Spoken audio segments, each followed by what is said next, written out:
11 stores Yeah. 3 years back. So could you tell us what did you do so right that you made such a large progress, and where did you start your first store, and where are your other stores? So we started from Calcutta, and it was always an omni-channel brand. So हमने अपना website and store साथ में open किया था. Within 1 year we launched another store in Calcutta, and within 1 year of that we launched another store in Calcutta. So first 3 stores were in Calcutta. Then I think we were confident that we had hit the right chord and momentum to sort of start expanding in other cities. So in the last 1 year, we've done the expansion out of Calcutta. Delhi NCR में हमारे stores हैं Gurgaon, Noida and Delhi में. Then we have one in Ludhiana. In East India, we have Guwahati and Calcutta. And down south, we have Chennai and Bangalore.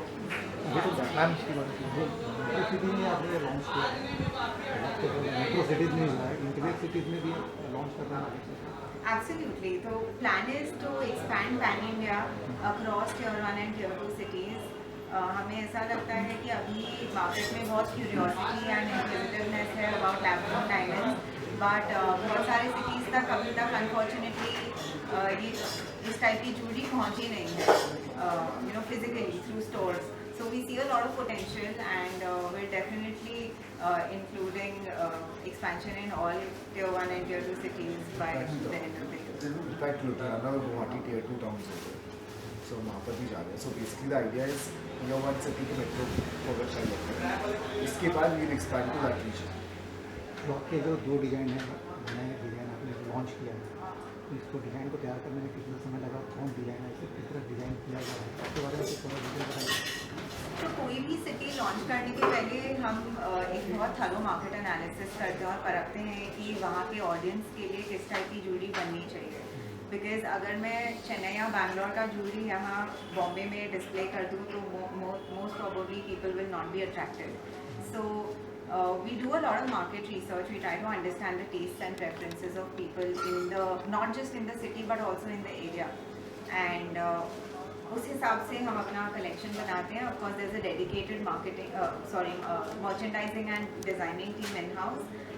तो 10 लोग हमारे organisation में सिर्फ इसके ऊपर रिसर्च और प्लानिंग और डिज़ाइनिंग करते हैं, तब जाके हमारा जैसे अभी आप बोल रहे थे 9 कैरेट ज्वेलरी के बारे में, तो उसका आपका क्या परसेप्शन है और उससे क्या लाभ होगा?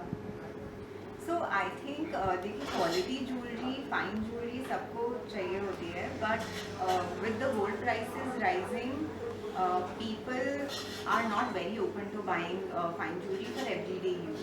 हमने हाल ही में last week 9 carat jewellery launch किया, and that is of course now hallmark because government ने सर्कुलर इशू कर दिया कि 9 carat can be hallmark. And the idea with that is कि जिनको जो बहुत फैशन फॉरवर्ड एंड ट्रेंडी लोग हैं, जिन्हें फाइन ज्वेलरी रोज़ चेंज करना है आउटफिट्स के साथ, I think that is the core audience for this. People wearing it for work day, people wearing it for random hangout plans or so. तो उस type की टीवी को हम कैप्चर करना चाहते हैं थ्रू आवर 9 And पूरा collection under 20-25,000 के रेंज में. So it will not pinch the pocket. आप ले भी सकते हो, इसीलिए आप different occasions, different wear पे आप multiple products own कर पाओ. So what is your basic investment and for marketing for this store, and who are the main target audience? Marketing. So in terms of marketing हम outdoor print media और digital media use कर रहे हैं. तो अभी ये बॉम्बे में हमारा पहला स्टोर है. अगला विदिन अ मंथ हम एक और स्टोर कर रहे हैं, इंटीरियर्स इसको चल रहे हैं. दिवाली से पहले हमारा टारगेट है, हम कोशिश कर रहे हैं या दिसंबर से पहले बॉम्बे में 3 स्टोर्स हो जाएंगे. वंस दैट इज़ डन हमें भी थोड़ा फ्रीडम मिल जाता है मार्केटिंग को एक्सपेंशन और एग्रेसिवली करने का. फिलहाल हम डिजिटल और ओएच मीडिया को रीजनली यूज़ करते हैं. जो मुंबई में लॉन्च किया आपने, मुंबई जाना जाता है बॉलीवुड नगरी के लिए, बॉलीवुड का, और हर एक जो ज्वेलरी ब्रांड है उनके लिए ब्रांड एम्बेसडर होती है. तो आपने कोई आपका ब्रांड एम्बेसडर बॉलीवुड से कोई एक्ट्रेस वगैरह करता है? आप बहुत जल्द देखेंगे हमारा एक association, and yes looking forward to share it with all. वो है जानना चाहूँगी कि पहले तो आपने मार्केट में किन लोगों के ऊपर ज़्यादा मतलब कॉन्सेंट्रेट किया कि कैसे लोग हैं जो बाइंग कर सकते हो। इसके बाद इसमें वैरायटी क्या क्या है, मतलब और जो है मार्केट में तो ऑलरेडी कॉम्पिटिटर हैं, तो उनसे बेटर और उनसे अलग क्या क्या आपके पास है। मैम हमने जब स्टार्ट किया था 3 इयर्स अगो, हमारा विजन यही था कि हम फाइन ज्वेलरी को एक्सेसिबल और सस्टेनेबल बनाएं, कि हर आदमी जिसकी एक एस्पिरेशन या ड्रीम हो डायमंड ज्वेलरी खरीदने की, उसकी ड्रीम पूरी हो सके। तो हमने यही मिशन रखा था एंड आई थिंक उसी को माथे में रखकर हमने अपना प्राइसिंग स्ट्रैटेजी, डिज़ाइन सब कुछ इवॉल्व किया है। The difference that you will see in Jewel Box with respect to other brands is कि हमारी डिज़ाइंस उसी इंक्लूसिविटी को रिफ्लेक्ट करती है कि अगर आप आए हैं आज हमारे स्टोर में और यहाँ पे आपकी और कलीग्स भी हैं, एवरीवन विल फाइंड समथिंग और द अदर जो उन्हें पसंद आए। तो हमारी डिज़ाइन लैंग्वेज बहुत ही इंक्लूसिव है और इसको इस तौर तरीके से बनाया गया है कि जो भी आए उसे कुछ ना कुछ पसंद आए और वो खरीदने के लिए एक्सेसिबल है। और मिनिमम किसी भी ज्वेलरी को बनाने में मिनिमम कितने टाइम्स इसमें लगते हैं। हम कस्टमाइज भी करते हैं, जैसे आपने बोला अगर आप अपना डिज़ाइन देंगे तो that can be made and delivered to you within 3 weeks. अभी राखी फेस्टिवल आ रहा है, तो इस तरह प्लान टू क्योंकि अभी लैब-ग्रोन डायमंड की राखी वगैरह भी शुरू हो गई है और फिर बहुत ज़्यादा डिमांड में है, तो अभी planning for rakhi also.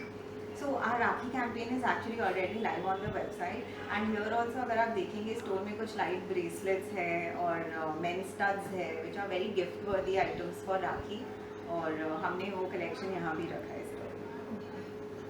You have a message ethically responsible and ethically crafted and ecologically. So could you elaborate a little more on how you want to spread that message and what you do exactly? Absolutely. So, lab-grown diamonds as a product are much more sustainable and environmentally responsible than mined diamonds because the mining does not happen. So there is no water erosion, there is no land erosion, and there is less carbon footprint caused in the whole process. So, because we don't use natural diamonds or any mined products at all of this is man-made and lab-grown. So of course we call ourselves an ecologically responsible brand. When we say ethically crafted, it's more about the environment and the community that we create for the workers who work for the brand. All our craftsmen are meted out with very ethical behavior and opportunities, and yeah, that's basically what we stand for, a fair and responsible brand. Great. Thank you so much for enlightening us. Thank you.